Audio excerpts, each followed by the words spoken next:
Cadê o papel? Em nome do Pai, do Filho e do Espírito Santo. A graça de nosso Senhor Jesus Cristo, que por nós se fez homem, esteja convosco.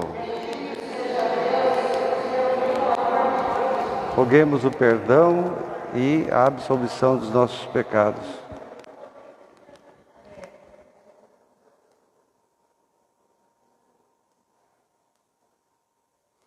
Senhor, tem de piedade de nós. Cristo, tem de piedade de nós. Senhor, tem de piedade de nós. Deus Todo-Poderoso, tenha compaixão de nós, perdoe e absolva os nossos pecados e nos conduza à vida eterna. Glória ao Pai, ao Filho e ao Espírito Santo.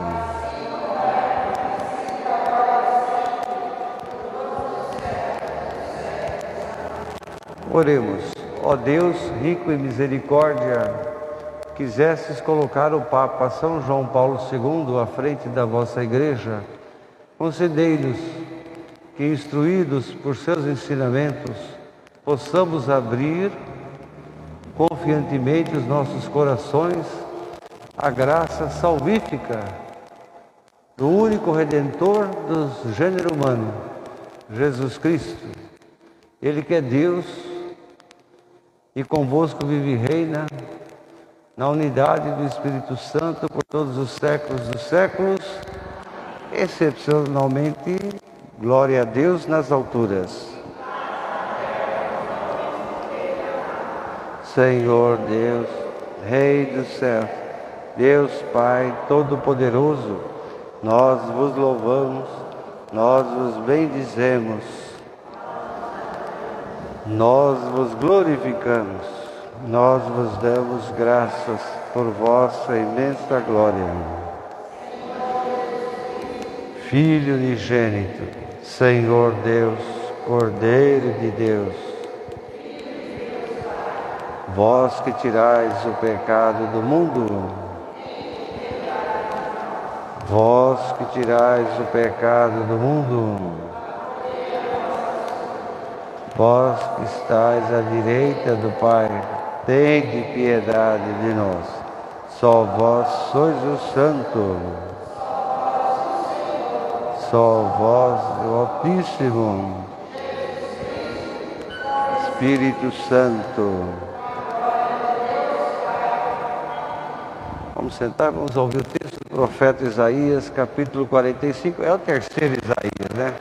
É o trito Isaías, em que ele traz uma reflexão. Todos são chamados para ser instrumento de Deus, seja santo ou seja pecador.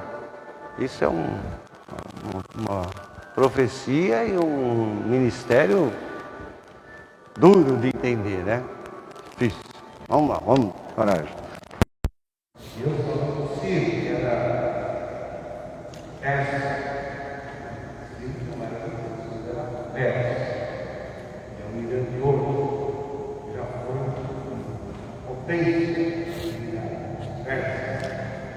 e já uniu o petróleo lá na caminhada, usava o petróleo na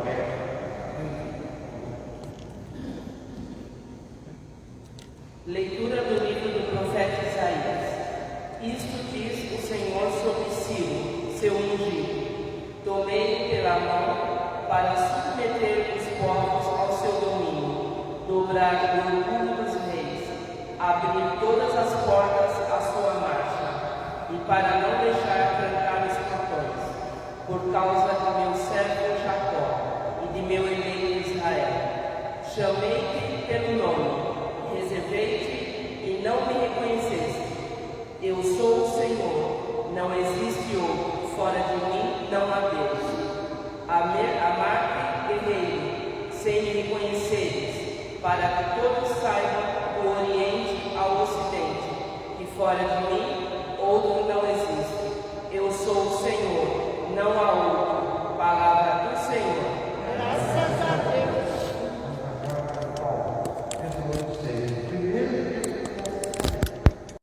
O primeiro texto do Novo Testamento escrito foi a carta aos Tessalonicenses. Os evangelhos foram vieram depois.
O Senhor esteja convosco.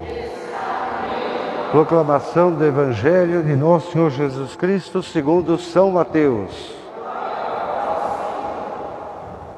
Naquele tempo, os fariseus se reuniram para decidir, para deliberar sobre a maneira de surpreender Jesus no que ele falasse.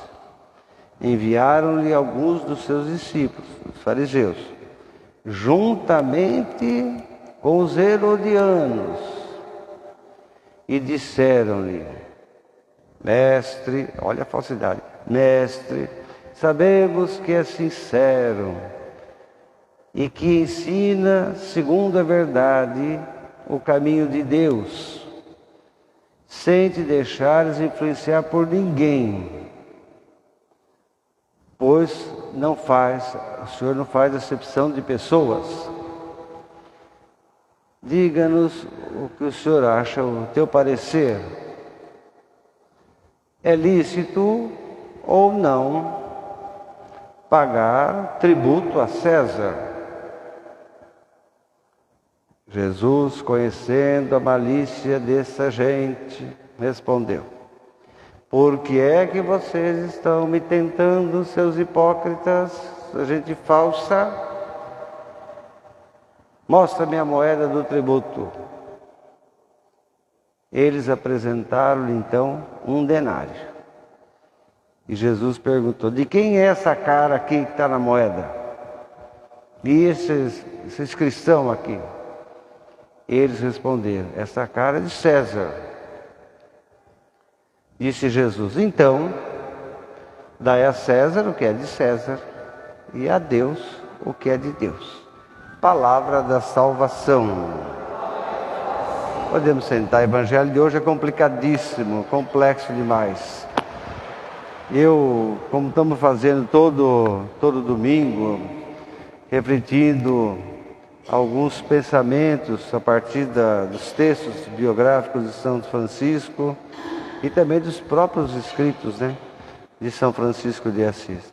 Hoje eu gostaria de que nós refletíssemos também um pouco, além do Evangelho, sobre esse grande ensinamento que está na janela de São Pedro, ali aquela janela dedicada a São Pedro. Volat irrevocabile tempus. O tempo voa irrevocavelmente. O tempo é rigoroso. O tempo é rigoroso. Esse assunto do tempo é um assunto fundamental para que a gente possa compreender a existência humana. A gente tem que se preocupar com o tempo.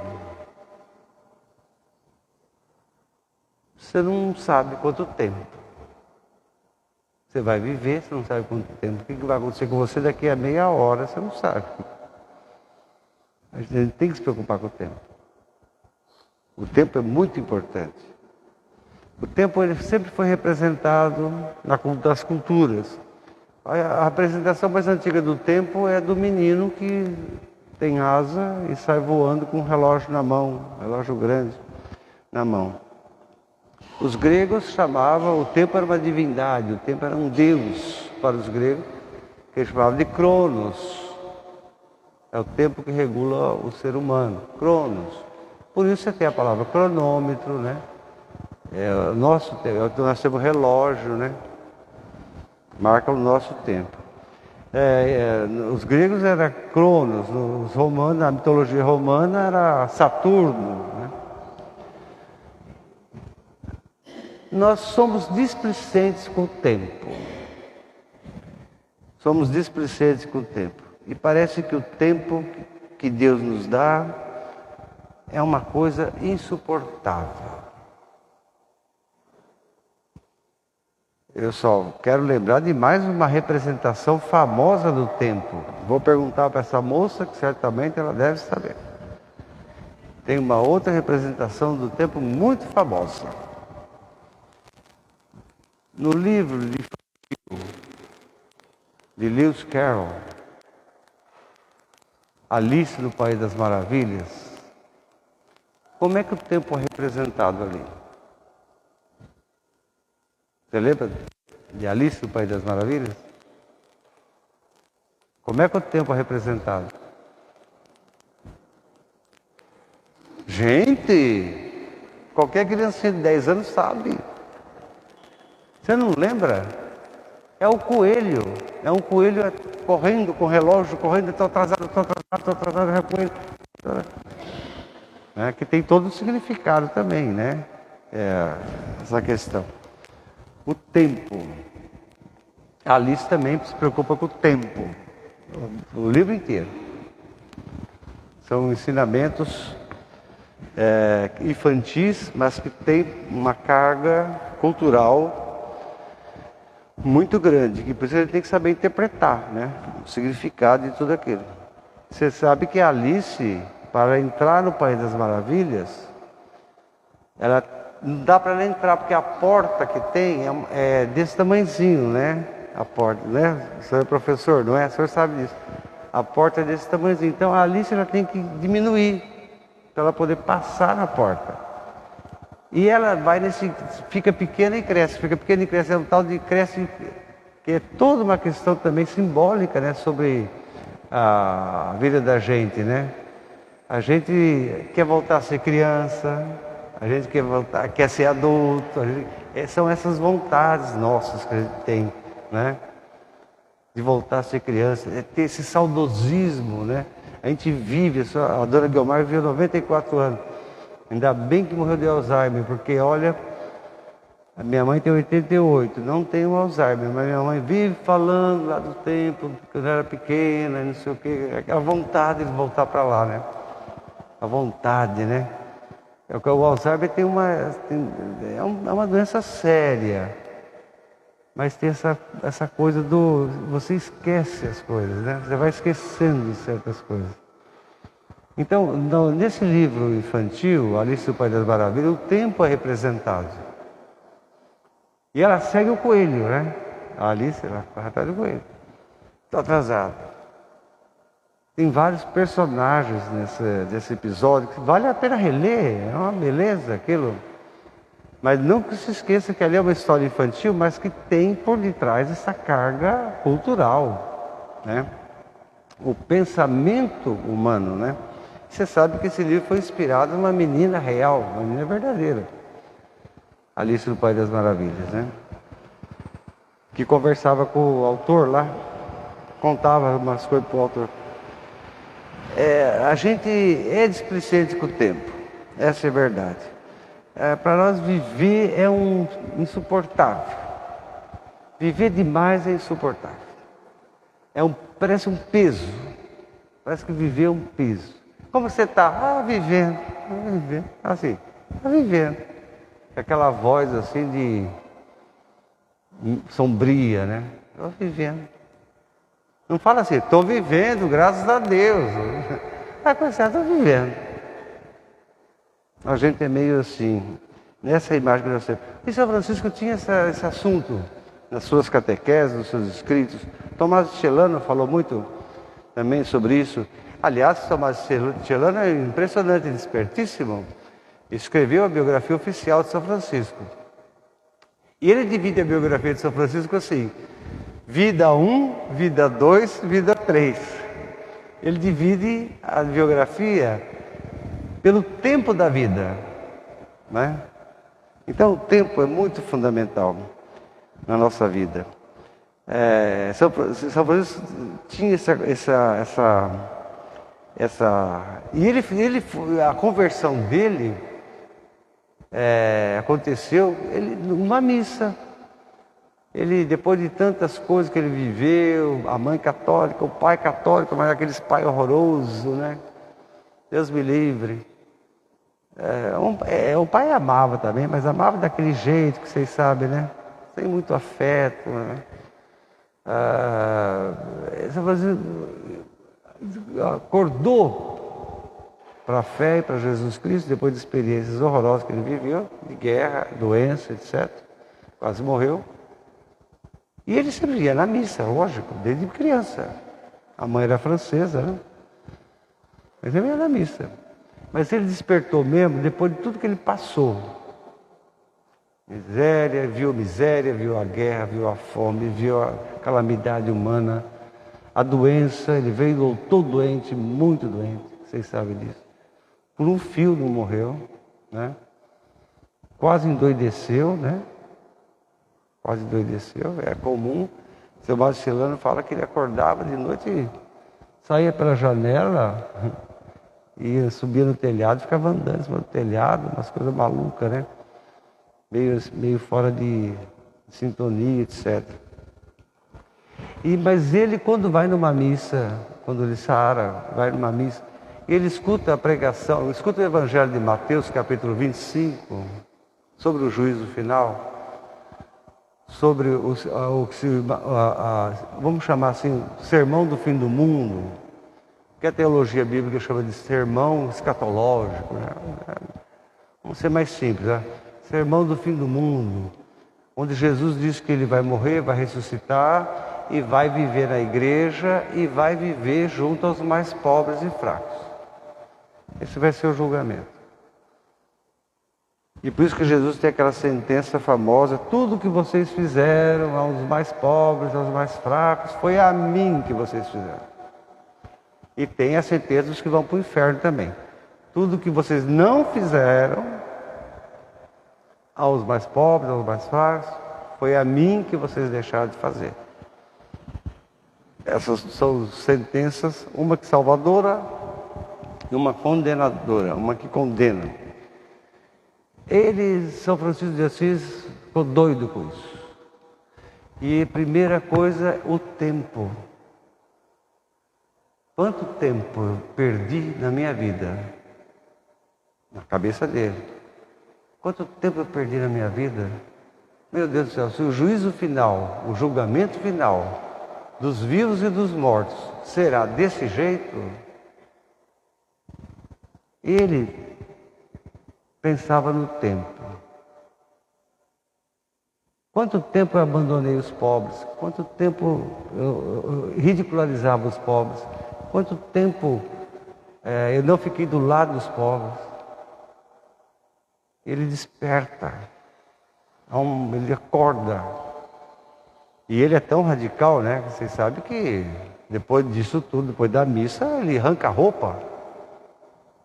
Ele arranca a roupa, fica pelado e dá para o pai, pega o dinheiro que ele tem direito da herança, distribui para todo mundo. O pai começa a querer internar ele no hospício, né? O bispo de Assis ficou horrorizado de ver aquele cara pelado dentro da igreja, chamando ele de imoral.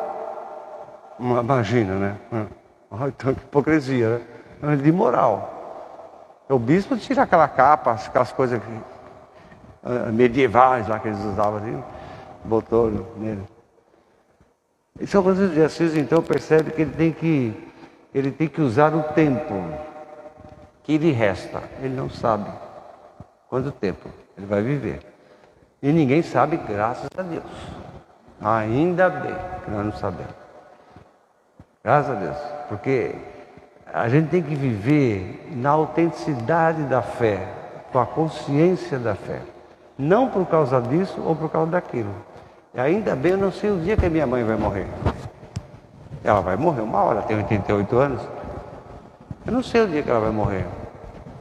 Mas se eu soubesse o dia que ela ia morrer, minha gente, eu não ia estar aqui. Eu ia ter ficado do lado dela, ia fazer as coisas para ela, ia fazer isso, ia fazer aquilo, ia fazer tudo que agradasse ela. Tentando ganhar alguma coisa para mim.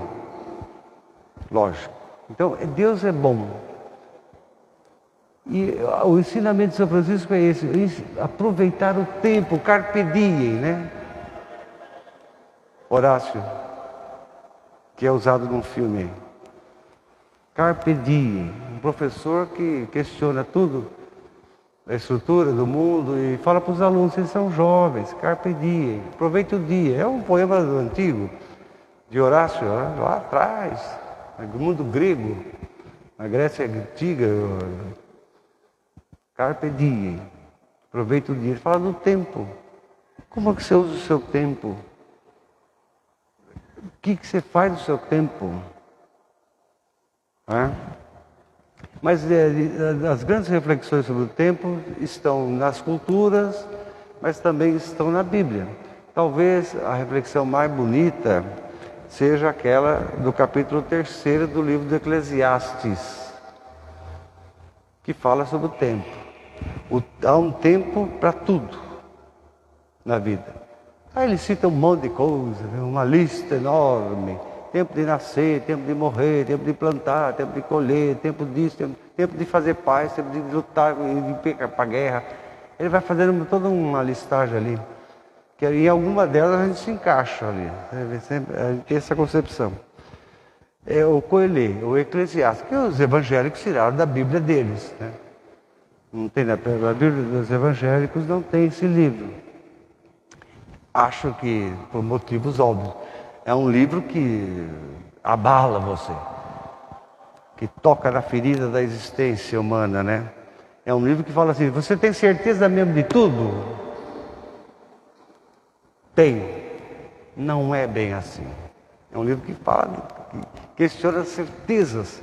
A gente tem certeza absoluta das coisas, mas não é assim, né? Não é desse jeito. Porque a morte chega.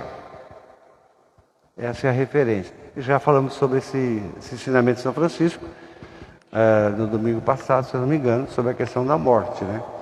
A morte chega para todo mundo. A morte chega para todo mundo. Você vai morrer. Não sei se você sabe. Não sei se você vai morrer pouco, viver muito, né? Isso é o Cronos que diz, é o Crono. Mas o problema é que viver muito, viver pouco não é segundo o Cronos, né? É segundo o tempo de Deus. Esse é o drama, né? Jesus falava do tempo, Jesus fala do tempo, em todos os momentos. Na bodas de Caná, São João, a missa de Nossa Senhora, a leitura do Evangelho Nossa Senhora, acabou o vinho, né? Aí Jesus fala, não chegou minha hora. De tempo, toda hora está falando de tempo. A oração eucarística da missa, cheia de indicações sobre o tempo, né? Timóteo, 1 Timóteo, Paulo, aquela famosa citação belíssima que é usada até hoje, né? Ao Rei dos séculos, imortal e invisível, o Senhor do tempo, a honra e a glória pelos séculos dos séculos. Amém. O tempo é uma realidade existencial. O tempo. Mas não há só a realidade existencial. Existe o tempo de Deus, que a teologia bíblica, a dogmática, a teologia cristã, católica e judaica também, né? Porque nós herdamos toda aquela teologia também, do judaísmo, né? nos fala do tempo de Deus, o que ele chama de, se nós é Cronos, o tempo de Deus é chamado de Kairos, que Paulo traduz Kairos. Não é como um momento de milagre não, viu? Tem um movimento leigo chamado Kairos, que eles interpretam o Kairos como a hora do milagre. Não, não é não. Paulo interpreta essa palavra chamando de momento favorável. O momento favorável, quem decide é Deus, não é a gente. Eu não posso marcar a hora para ter um milagre. Eu não posso marcar a hora para ganhar na loteria. Eu não posso marcar a hora para acrescentar 10 minutos de sua vida. Eu não tenho esse poder. Quem tem esse poder é Deus. É Deus que faz. É Deus que manda. É Deus que é o Senhor do tempo. Jesus sabia disso. Ele sabia de tudo isso. Eu tinha mais coisa para falar sobre isso, mas quando, pela obra de Deus, pela graça de Deus, veio aqui o livro da Dona Guiomar sobre o tempo, Peregrina do Tempo, que é um pouco tudo que eu estou tentando dizer para vocês aqui, né? Eu falei, eu não vou prolongar nessa questão não. Vocês leem o livro da Dona Guiomar aqui, Peregrina do Tempo, que parece que vão entregar, ou vocês já entregaram ou vai entregar ainda? Vai entregar para todo mundo? Se tiver para todo mundo, não sei, né? Entrega e leia. É um pouco disso que eu estou falando, né? Só que aqui numa outra linguagem, né? Uma linguagem da poesia. O texto do Evangelho de hoje, vocês sabem, é muito difícil, é muito complexo. É um texto que apresenta Jesus em Jerusalém. Ele está em Jerusalém. Ele para a cidade de São Mateus. A cidade fica agitada pela chegada dele, cheia de judeus. Era a Palestina antiga, não tinha esse nome de hoje, né? Israel. A Palestina antiga, que era do Egito até lá em cima, divisa com o Iraque, né? Palestina antiga. Aquilo ali, Jerusalém ali, no lugar de sempre de hoje, quase no centro, né, da Palestina. Cheia de gente, imagina. Muito cheia de gente para celebrar a Páscoa. Os comerciantes de fora chegam também, egípcios, iranianos vêm vender ouro, porque os persas vendiam, os africanos traziam ouro para vender também. Ofir, que era na Etiópia, que na antiguidade era a cidade que produzia o melhor ouro do mundo, né? Eles também vêm vender as coisas dele. Por isso que no dia de Nossa Senhora tem um salmo lá, o salmo que fala sobre o ouro de Ofir, né? Quer dizer, entendendo que Nossa Senhora merece, né? Esses grandes presentes, né? Valiosos presentes. É a complicação. O Evangelho de hoje nesse sentido. Tumulto. Todos os sentidos. Mas uma coisa São Mateus destaca: difamar, desqualificar Jesus, continua. Tudo em Jerusalém vai ao extremo. Tudo vai ao extremo. As autoridades religiosas vão ao extremo. Querem usar o tempo espiritual da celebração pascal para fazer o mal, para prejudicar Jesus, desmascarar Jesus no primeiro momento. Ele vai evoluindo para a decisão da morte, né? Para matar Jesus. Bom, Jesus também não facilita, né? No Evangelho ele chega na cidade de Jerusalém, Mateus 21, ele chega na cidade e fala: o judaísmo virou uma figueira estéril. O judaísmo virou uma figueira estéril, seca. Ninguém espere salvação disso daí. Imagina. Depois ele vai dentro do templo, entra no templo e pega um chicote e sai batendo em todo mundo. Ele não facilita também. Mas Mateus quer mostrar isso, quer dizer, a radicalidade, né, da vida. Tanto de uma parte quanto da outra. Jesus realmente tem uma atitude extrema. Que se você se colocar no lugar de um judeu comum, um judeu religioso, um sacerdote judaico, qualquer você fica... Como é que uma pessoa fala isso? Ofendendo, ofende a Deus, ofende a igreja, ofende o templo, ofende todo mundo, né? Então você tem que se colocar naquele lugar. É sempre preciso contextualizar, você já sabe disso. Não adianta você pegar, ler a Bíblia, ficar enfeitando lá, bota ela como enfeite na sala, só vai dar poeira, problema para você. Você quer ler a Bíblia, você tem que contextualizar, aprender a contextualizar, a questionar, a investigar. Não é duvidar, mas é investigar. E Mateus viveu nesse um tempo histórico, né?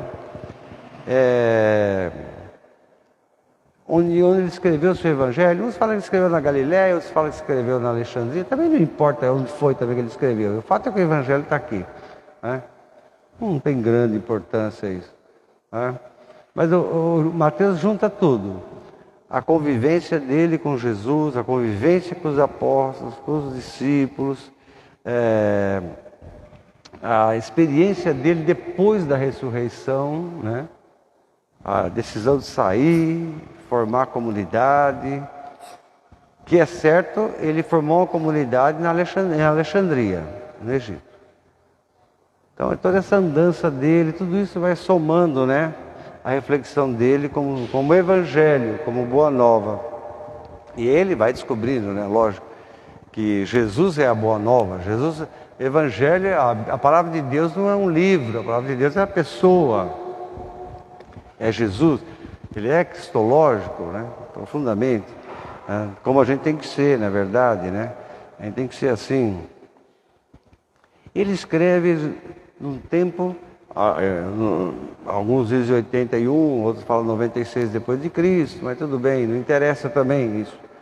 O fato é que ele escreve o seu evangelho num tempo em que não tinha templo de Jerusalém.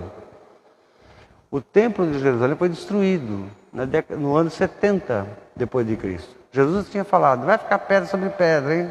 Vocês ficam aí lambendo essas coisas, admirados com certas coisas, não vai ficar pedra sobre pedra. E de fato, no ano 70 foi destruído o templo. Sobrou nada. O imperador Tito destruiu o templo.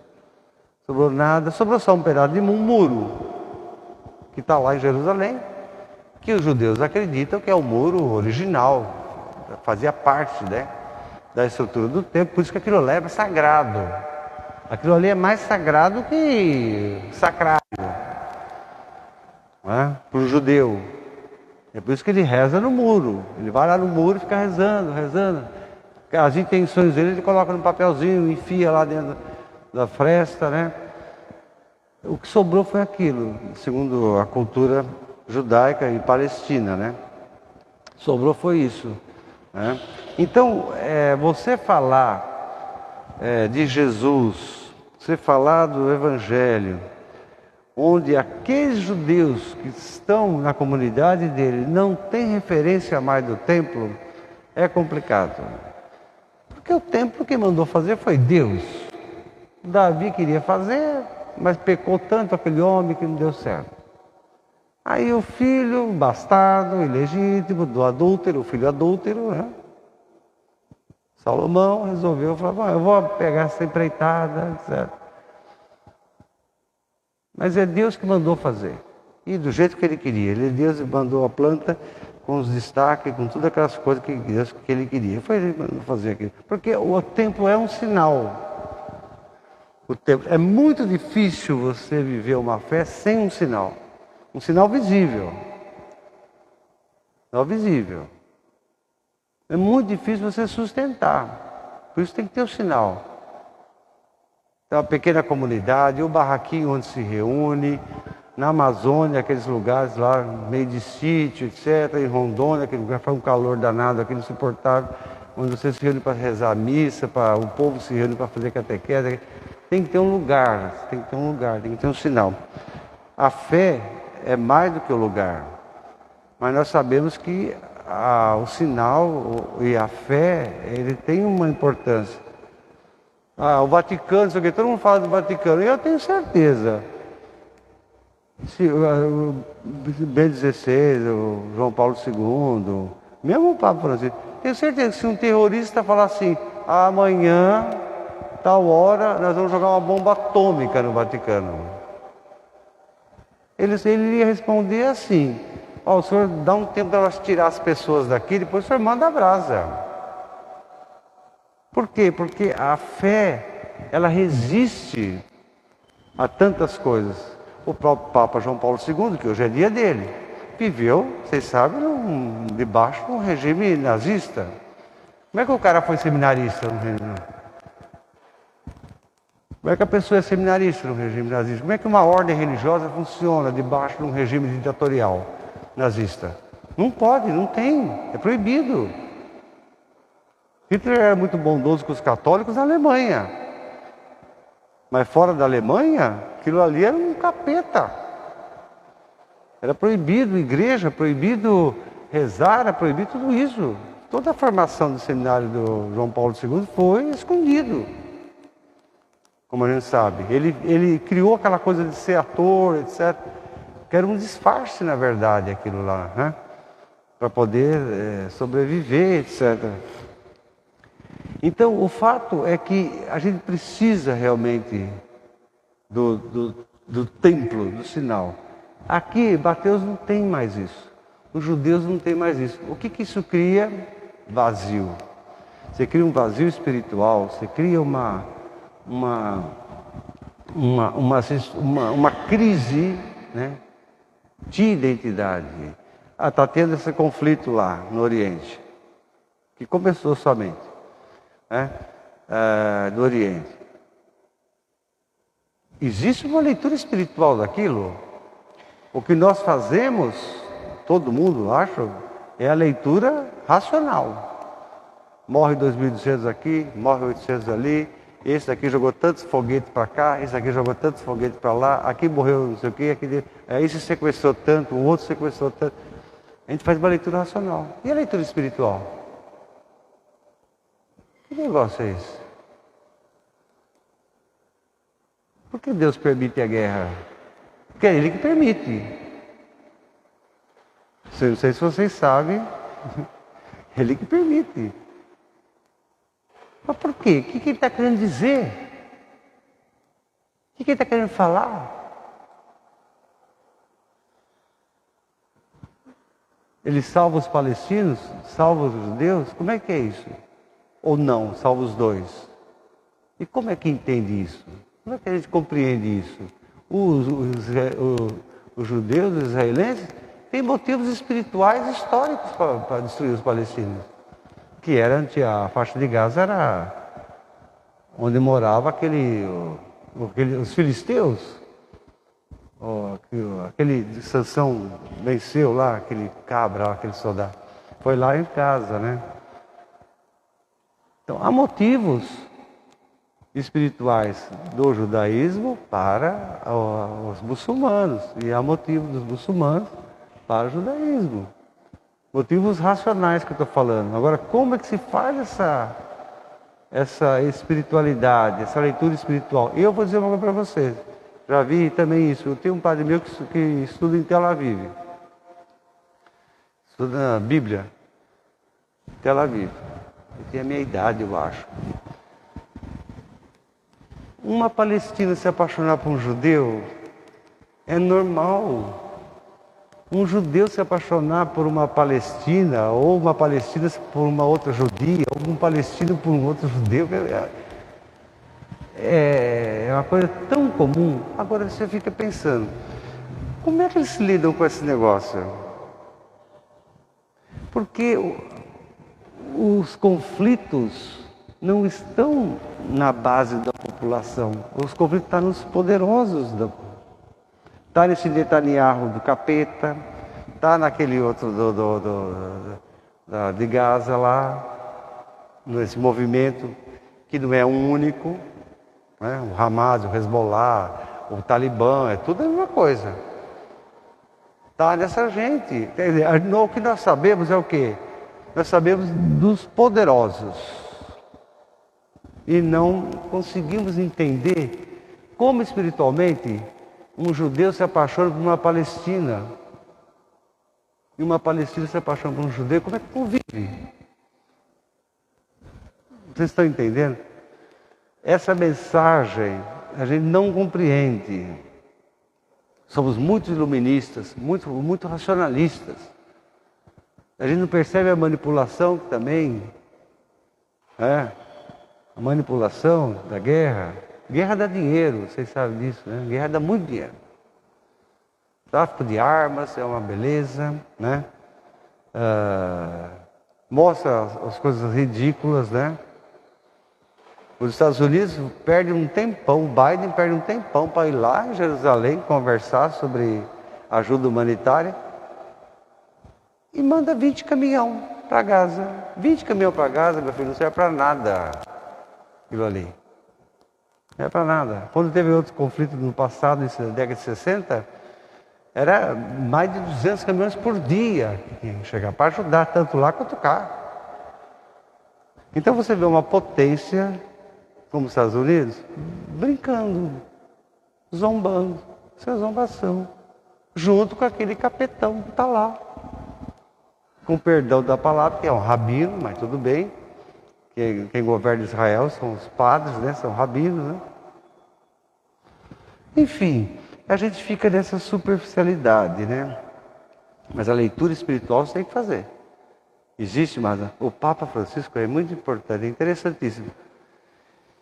Ele faz essa leitura espiritual das coisas. Não sei se vocês conseguem, com quem acompanha ele, ele não perde a fé. Ele não se deixa iludir por esse racionalismo, essa mídia manipuladora. Ele não se deixa, ele não perde a fé, ele não entra em crise de fé, né? Não entra em crise de fé. Ele relativiza as coisas, né, de um jeito realmente maravilhoso. Todo o Evangelho mostra esse contexto, então. Trama, fariseus se unem aos herodianos, são inimigos, todo mundo sabe disso. Herodiano é inimigo de fariseu, fariseu é inimigo de herodiano. Mas para matar Jesus, para combater Jesus, para difamar Jesus, os dois se juntam, os dois dão a mão. Você vê até onde vai o grau de crueldade, né, das pessoas, né? A incoerência, né, que existe na vida das pessoas.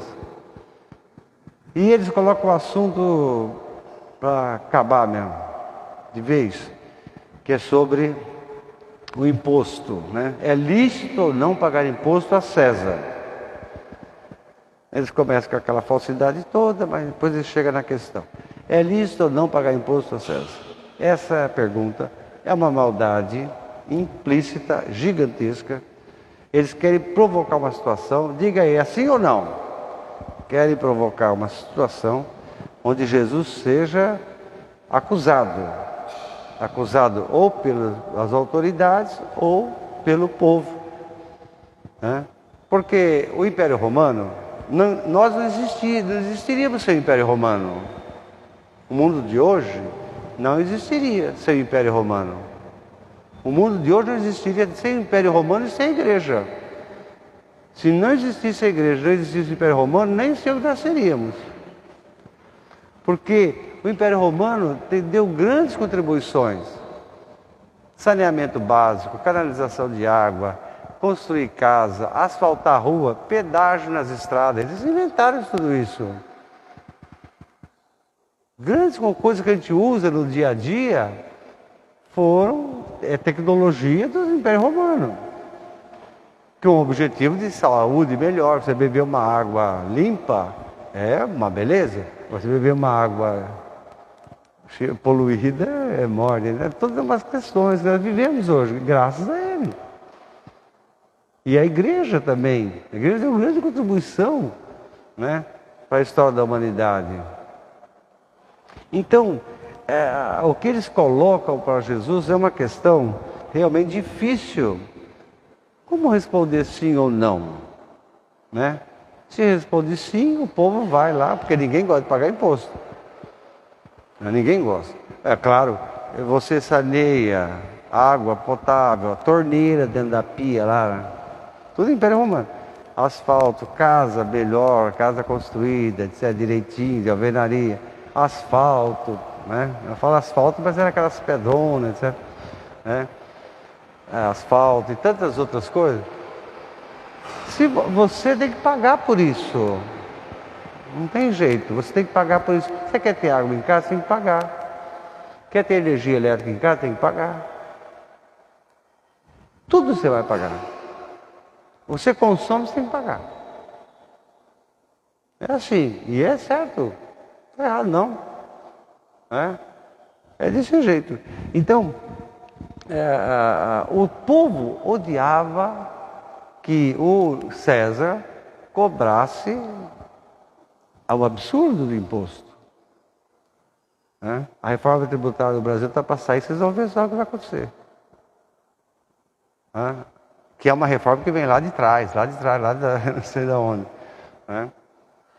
A questão do imposto, às vezes não tem consciência do imposto que você paga. Não se tem aqui no Brasil esse hábito, né, de o valor da compra é tanto, o valor de imposto que você está pagando é tanto. Você não tem. Você tem se você chegar em casa e tentar fazer uma conta ali. Mas não se tem essa clareza da enormidade de imposto que a gente paga. Em tudo, não adianta. O povo, lógico, não vai gostar. Jesus, de qualquer jeito, vai se dar mal. Segundo os fariseus e os herodianos. O pulo do gato está onde? Toda aquela moralidade, todo aquele discurso religioso falso, toda aquela conversa fiada. Cadê a moeda do imposto? Jesus pagava impostos, vocês sabem, né?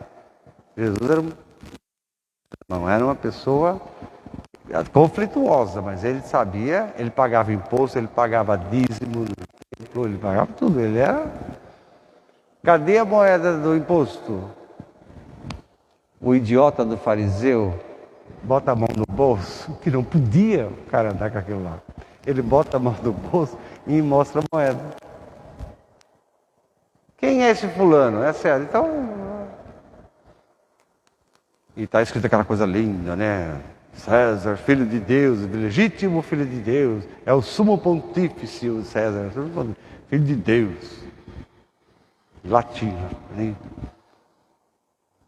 O idiota do fariseu, que era tão moralista, que falava coisas horrorosas sobre a questão, ele anda erradamente com uma moeda que não podia estar dentro do templo. Por isso que lá atrás foi feito as casas de câmbio dentro do templo. Você não podia entrar com uma moeda estrangeira dentro do templo. Tinha as casas de câmbio, que é esse lugar que Jesus vai com chicote e sai dando em todo mundo. Na minha casa não é comércio, ele falou, né? O Jesus agiu equivocadamente, porque segundo a lei, aquilo tinha que acontecer, tinha que ter o câmbio, né? Tinha que ter o câmbio. Ele age assim, ele vai criando situações terríveis para a gente pensar sempre. Então, dê a César o que é de César. O que está por detrás de tudo isso a realidade é essa. Onde está teu coração? Só isso. O teu coração está com esse cara da moeda? É a ele o seu coração. Vá plantar batata. Vá fazer outra coisa na vida. Não fique fingindo que tem fé. Onde está teu coração? Se o teu coração está com César, o seu coração está com Deus. Onde está? Quer dizer, você finge que está com Deus, mas não está. Você finge que está com Deus, você vira explorador da fé, você enriquece explorando a fé e você se entrega a amar e adorar César, Baal, o dono do mundo, o Deus do dinheiro. O dinheiro é Baal, traduzido da linguagem judaica é o dono do mundo. Né? Então, o que Jesus não suporta é isso. Você explorar, fingir que tem fé. Primeira coisa. Você finge que tem fé eu sou assim, e depois não tem nada disso, é o dinheiro que manda. É o dinheiro que manda. O problema de tudo isso daí, da nossa questão, que na discussão aqui do Evangelho, tem o viés político, né? Tem o viés religioso. Nós sabemos, a sociedade é a sociedade, tudo bem, mas a sociedade não é Deus. Não, a sociedade não é Deus. O Estado não é Deus. Não, o Estado não é Deus. No passado, esses reis europeus, muito sem vergonha, safado, se ancoraram na Igreja Católica ali, para poder tentar dizer que é Deus. O Estado é Deus. Tem aquele doido da Revolução Francesa lá, que graças a Deus foi morto lá. L'État est moi, quer dizer, o Estado sou eu, divindade. No dólar está escrito o quê? We, God in trust. Nós acreditamos em Deus. No seu dinheiro brasileiro está escrito o quê?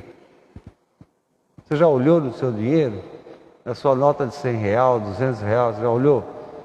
Está lá escrito bonitinho, bem pequenininho assim. Como é que está escrito lá? Deus seja louvado. É uma indicação de que Deus é isso aqui, Deus é o R$200. Deus é o R$100. Ele coloca você numa espiritualidade diferente. Ele não permite que você reflita. Né? Não permite que você reflita. Essa divindade, né? Baal, dono do mundo. E a gente está tão acostumado também com isso. No final das contas é o dinheiro que manda, né? Não é assim que a gente pensa, a gente fala assim, é o dinheiro que manda. Não é o dinheiro que manda, meu filho. Não é o dinheiro que manda, é Deus que manda. É Deus que dá tempo para você ter dinheiro. Se Deus cortar o seu tempo, onde está seu dinheiro? Cadê seu dinheiro? Não é Deus, não é o dinheiro que manda, é Deus que manda. O que você tem é Deus que permitiu que você tivesse. Porque eu estudei, porque eu trabalhei, porque não sei o quê, porque eu sou inteligente, porque eu sou burro, porque não sei o quê, porque 50 anos trabalhando. Nada disso é conversa. Isso é conversa fiada. É verdade, você trabalhou, claro. Isso ninguém nega. Mas é Deus que permitiu isso. Sem a permissão de Deus, que é o dono do tempo, você não tinha nada disso. Então, a reflexão do texto de hoje ela é muito complexa, porque a gente não gosta de pensar nisso. A gente não gosta de achar que Deus manda em tudo, manda em tudo. Deus manda na guerra, Deus manda na paz, Deus manda na prosperidade, Deus manda na miséria, Deus manda para te dar tempo. O problema é o que Jesus fala. O que você faz com isso? Onde está teu coração? Como é que você age? Como é que você lida? Mateus capítulo 6, não se pode servir a dois senhores. Ou você ama um, odeia o outro. Ou você ama Deus ou ama o dinheiro. Jesus não era falso. É o que eu estou falando para vocês. Se amanhã um terrorista ligar para o Papa João Francisco e falar assim, tal dia eu vou jogar uma bomba atômica aí. Meu filho, é só me dar tempo de tirar as pessoas que estão morando aqui, que trabalham aqui, que vivem aqui. Depois você manda a brasa. Aquilo é bonito, é cultural. Mas aquilo não é a nossa fé, não é a fé. É lindo? Não é bonito? É lindo. Vaticano é lindo, Sistina é bonito, é lindo. Aqueles cálices que os papas ganhavam antigamente, né, que é mais pesado que sei lá o quê. Para levantar aquilo tinha que ter 3 pessoas na missa, para os bispos, aquilo. É lindo, mas aquilo não é a fé, meu filho. Não é. Não sei se um dia nós vamos chegar no mesmo patamar dos judeus. Acho que não. Provavelmente não. Mas a gente tem que ter essa certeza. Caminhamos porque Deus nos dá o tempo necessário para as coisas. Caminhamos para isso. Você tem que saber lidar.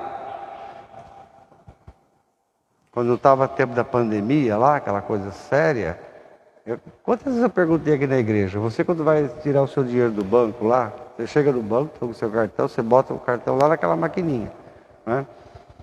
Aí você tem lá, digite senha, digite isso, digite aquilo, você vai tudo aquilo lá. Para pensar, em que momento que você está diante do caixa eletrônico, aí você falou assim, você pensou assim, eu vou ganhar um auxílio de 300, aí eu vou tirar os 300 e dar 50 para ajudar, para comprar comida para quem não pode. Você nem passou pela sua cabeça, meu filho, isso não passa pela nossa cabeça isso. O som que nós gostamos é aquele som do caixa contando as notas. Como é que fica aquele barulhinho, né? Faz assim, né? Esse é o som que a gente gosta. A gente não pensa. E você não para pensar, né? Você não para pensar. Graças a Deus, é Deus que manda mesmo. É Deus que comanda o tempo. É Deus, não é o tempo Senhor. Não é não. O tempo não é Senhor da razão, não. Quem é o Senhor é Deus. Deus é o Senhor. Deus é que comanda. Deus é que manda. Que permite tudo. Permite tudo. Tudo, qualquer coisa. Para nos ensinar, para revelar, para mostrar o que Deus está querendo dizer com esse conflito do Oriente Médio. Se o Irã amanhã resolver jogar uma bomba em Gaza, que provavelmente vai acabar acontecendo, o que vai acontecer? O que Deus está querendo falar? Essa reflexão de Jesus hoje ela é muito complexa. Eu admito, não é fácil aqui em tão pouco tempo tentar fazer vocês entenderem. Mas somos peregrinos do tempo. Não é peregrino da vida, é do tempo, né? Viva bem. Faça o bem. Não deixe para fazer o bem amanhã, depois. Não seja falso. Não perca seu tempo com falsidade. Haja. Não deixe para amanhã o que você pode fazer hoje. Olha, falando de tempo de novo. Então, somos peregrinos do tempo. Dê a Deus o que é de Deus. Se você acredita nele. Se você não acredita em Deus, vai embora, vai passear, vai fazer outra coisa na vida. Entende? Vai fazer qualquer coisa. Vai ser alguma coisa que te traga alguma sensação de felicidade, né? E a sensação de felicidade passa também, né? Você sabe. É rapidinho, né? Como diz o grande poeta amazonense, acho que ele é amazonense, é o Elomar da Amazônia, eu não sei. Acho que é o grande escritor, poeta, né? Tudo passa, só não passa o sofrimento, né? Einstein também disse de certa forma isso. Quando você, a felicidade, o momento de felicidade passa assim, pum. Mas minha filha, pega o bagulho e espeta na sua bunda para você ver. É uma coisinha, um tempinho assim, né? É só o tempo de fazer puf. Como dura aquele tempo de sofrimento, não? Ai, meu Deus do céu. Olha, você vai tomar vacina, aquela... Então o tempo você tem que aproveitar. Jesus disse, o seu coração, nosso coração tem que estar com Deus. Não ser escravo de nada. nesse mundo. O tempo é rigoroso, como ensinava São Francisco de Assis. Meus irmãos e minhas irmãs, vão ficar de pé. Vamos lá. Vamos então aqui responder essas questões que são fundamentais. Meus irmãos e minhas irmãs, vocês renunciam a Satanás? Vocês renunciam a todas as obras de Satanás? Vocês renunciam a todas as seduções de Satanás? Simples. Agora o mais difícil é esse. Vocês creem em Deus Pai Todo-Poderoso, Criador do céu e da terra? Vocês creem em Jesus Cristo, seu único Filho, nosso Senhor, que nasceu da Virgem Maria, padeceu e foi sepultado, ressuscitou dos mortos e está sentado à direita do Pai? Vocês creem no Espírito Santo, na Santa Igreja Católica, na comunhão dos santos, na remissão dos pecados, na ressurreição da carne e na vida eterna? Deus Todo-Poderoso, Pai de nosso Senhor Jesus Cristo, que nos fez renascer pela água e pelo Espírito Santo e nos perdoa de todos os pecados, pela força da palavra e pela Eucaristia, nos guarde com a sua graça para a vida eterna. Amém. Vamos iniciar o ofertório então, iniciar a liturgia eucarística. Vamos começar a liturgia eucarística. Já estou muito tempo já. Ih, meu Deus do céu, já passou do tempo.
Aí o meu negocinho. Fazei, Senhor, que possamos servir o Teu altar com plena liberdade de espírito, para que esses mistérios que celebramos nos purifiquem de todo pecado. Por Cristo nosso Senhor. Amém. Senhor esteja convosco. Corações ao alto. Demos graças ao Senhor nosso Deus. Senhor Pai Santo, Deus eterno e onipotente, é verdadeiramente o nosso dever, a nossa salvação, dar-vos graças sempre e em toda parte. Vós sois glorificado no céu, na Assembleia dos Santos, junto com São João Paulo II e também com São Francisco de Assis, o nosso padroeiro.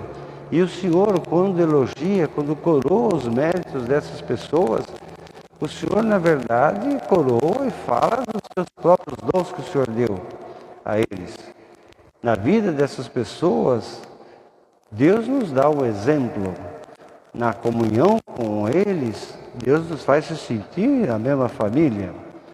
Na intercessão de São João Paulo II e de São Francisco de Assis, Deus nos dá um auxílio para que, confirmados por tão grandes testemunhas, nós possamos viver nesse mundo enfrentando o bom combate da fé e receber com eles a eterna coroa de glória, por Cristo nosso Senhor. Por isso, com os anjos e os santos, proclamamos a tua glória, dizendo a uma só voz: o céu e a terra. Hosana nas alturas. Do Senhor. Vós, Senhor, sois verdadeiramente santo e fonte de toda santidade. Santificai esses dons, derramando sobre eles o teu Espírito Santo, a fim de que se convertam para nós no corpo e no sangue de nosso Senhor Jesus Cristo. Na hora em que ele se entregava para voluntariamente sofrer a morte, ele tomou o pão, deu graças, o partiu e deu a seus discípulos, dizendo: tomai todos e comei, isto é meu corpo, que será entregue por vós.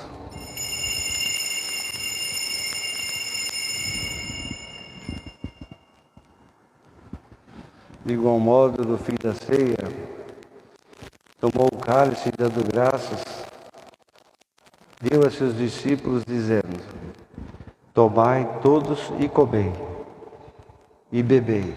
Esse é o cálice do meu sangue,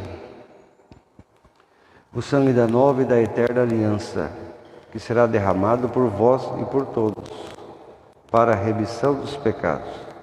Fazei isto em memória de mim.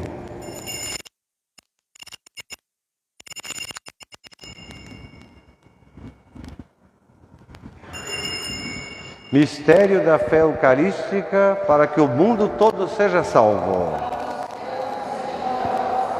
Proclamamos a vossa ressurreição. Agora, Senhor, da ressurreição de Jesus, nós oferecemos o pão da vida e o cálice da salvação. Te agradecemos, porque o Senhor nos permitiu, nos admitiu estar aqui na Tua presença para Te servir melhor, através desses santos mistérios. Humildemente nós te suplicamos que, participando do corpo e do sangue de Cristo, sejamos reunidos pelo Espírito Santo num só corpo. Lembrai-vos, Senhor, da Igreja dispersa por toda a terra e tornai-a perfeita na caridade, em comunhão com o Papa Francisco, com o nosso Bispo Algacir, e também com todas as pessoas dentro da igreja e fora da igreja, que estão de verdade a serviço do povo de Deus. Lembrai-vos, nós te pedimos, te rogamos, lembrai-vos da alma da Dona Guiomar Rocha, do Almir, da Silva Oliveira também, da Maria Helena Vicentini, Silveira. Lembrai-vos dessas pessoas e tantas outras, que é o Senhor que chama para vós. Eles que viveram sendo configurado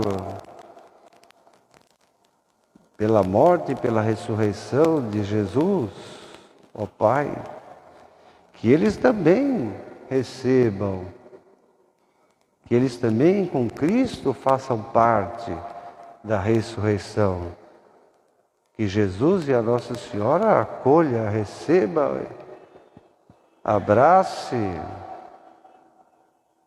a todos. Mas nós te pedimos também que o Senhor tenha misericórdia de nós. Dai-nos a graça de participar da vida eterna com a Virgem Maria, a Mãe de Deus, com São José, com os bem-aventurados apóstolos, com São João Paulo II, que é o dia dele hoje, com São Francisco de Assis, que também em outubro, dia 4 de outubro, que desde o começo do mundo eles viveram essa amizade, esse mistério, esse relacionamento com o Senhor. Isso é antes, é desde o começo do mundo, para nos ensinar, para que a gente cante os teus louvores verdadeiros, ensinados por Jesus Cristo, vosso Filho. Por Cristo, com Cristo e em Cristo, a vós, Deus Pai Todo-Poderoso, toda a honra e toda a glória, agora e para sempre. Pai nosso que estais no céu, santificado seja o vosso nome. Seja feita a vossa vontade, assim na terra como no céu. De cada dia nos dai hoje ofensas, assim como nós perdoamos a quem nos tem ofendido. Tentação. Livrai-nos de todo mal, Senhor, dai ao mundo a paz em nossos dias, para que, ajudados pela vossa misericórdia, sejamos sempre livres do pecado e de toda e qualquer perturbação, enquanto esperamos a vinda gloriosa de Jesus Cristo, nosso Salvador. É verdade, o reino é dele, o poder é dele, tudo é dele. Ele é que manda. A paz do Senhor esteja sempre convosco. Cordeiro de Deus que tirais o pecado do mundo.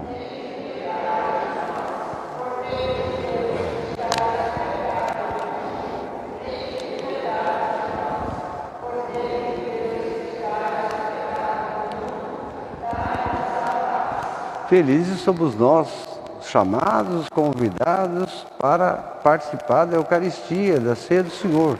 Eis o Cordeiro de Deus, que tira o pecado do mundo.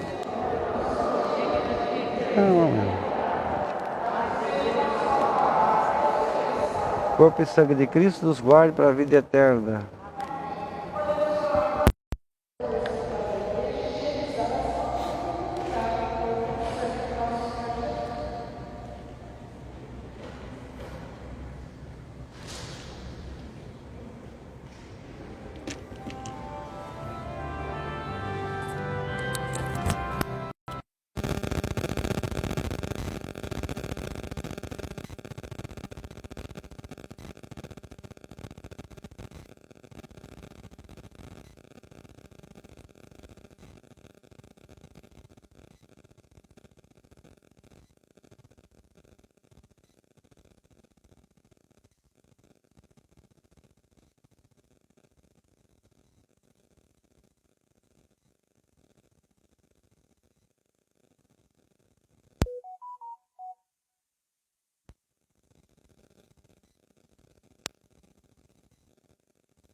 Além que a oração pela paz seja perseverança. Rezar pelo pároco, né, da faixa de Gaza. Ele é um rapaz religioso. E o Papa ligou para ele, inclusive, essa semana. Rezar por ele, né? É sempre um cardeal uma vez falou numa visita dos bispos do Regional Sul. Falou para rezar pela paz é gostoso quando você está no Brasil. Agora, você morar na faixa de Gaza, rezar pela paz é uma necessidade, é uma coisa. Aqui a gente reza por boniteza, né? A gente fala pela paz do mundo, pela não sei o que, essas bonitezas, né? Mas por boniteza. Você não está vivendo ali, situação. Então, que os cristãos, né, sobretudo os católicos da faixa de Gaza, né, o padre da paróquia de lá, o padre, esqueci o nome do padre, tenham força, reze mesmo, é para rezar. E nesse momento a gente está unido, né? O Papa tem falado sobre isso, né? A gente tem que... Você está no Brasil, mas você imagina você lá. Reze, mas pensando que você está lá. Entende? Aliás, o Papa parece que vai agora, dessa semana, vai na Ucrânia, né? Vai lá fazer uma oração. Aí isso sim é rezar. Vou rezar pela paz, mas não vou rezar pela paz dentro do meu apartamento aqui, no apartamento apostólico, né? Vai lá. Estar lá. Pensa nisso. Reze assim. Você está num momento de vida confortável aqui, né? E um cardeal falou isso, é verdade mesmo, né? Rezar pela paz pode ser uma coisa muito linda, séria, né? Mas que não... Agora, rezar pensando que você está ali. Tem lugar no mundo, meu filho, que você andar com um crucifixo pendurado, é boa, tira você. Aqui, né, dona Fátima? A gente anda com enfeitezinho de Nossa Senhora, anda com isso.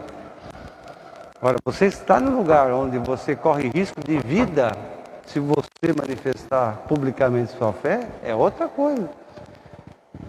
Não vamos transformar a oração de paz como se fosse um show, como se fosse uma coisa assim, sem sentido, né? Uma diversão. Vamos rezar pela paz. Mas vamos imaginar que você está lá. Você está lá na igreja da faixa de Gaza, na paróquia de lá. Que você está lá em Israel, onde nasceu Nossa Senhora, viveu Nossa Senhora. Para pensar. Que Deus nos ajude, que Deus conforte a família do Almir, da dona Guiomar. Vocês não deixem de ler esse livrinho aqui, Peregrina do Tempo, entende? Não é viajante do tempo, é peregrina do tempo, que tem muito a ver, né? Esse relógio parece do coelho da Alice. Bom, enfim, né? Que é um pouco sobre a consciência, né, que a gente tem do tempo, do que fazemos do tempo. Não perca tempo, entendeu? Faça como São Francisco dizia assim, não perca seu tempo.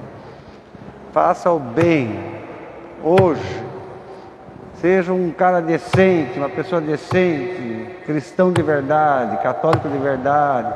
Não fique com esse negócio de... Não adianta.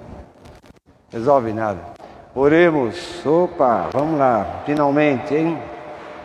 Concedei, Senhor, que a participação nesses mistérios nos faça progredir na santidade, nos obtenha as graças temporais e nos confirme nos bens eternos. Por Cristo nosso Senhor. Amém.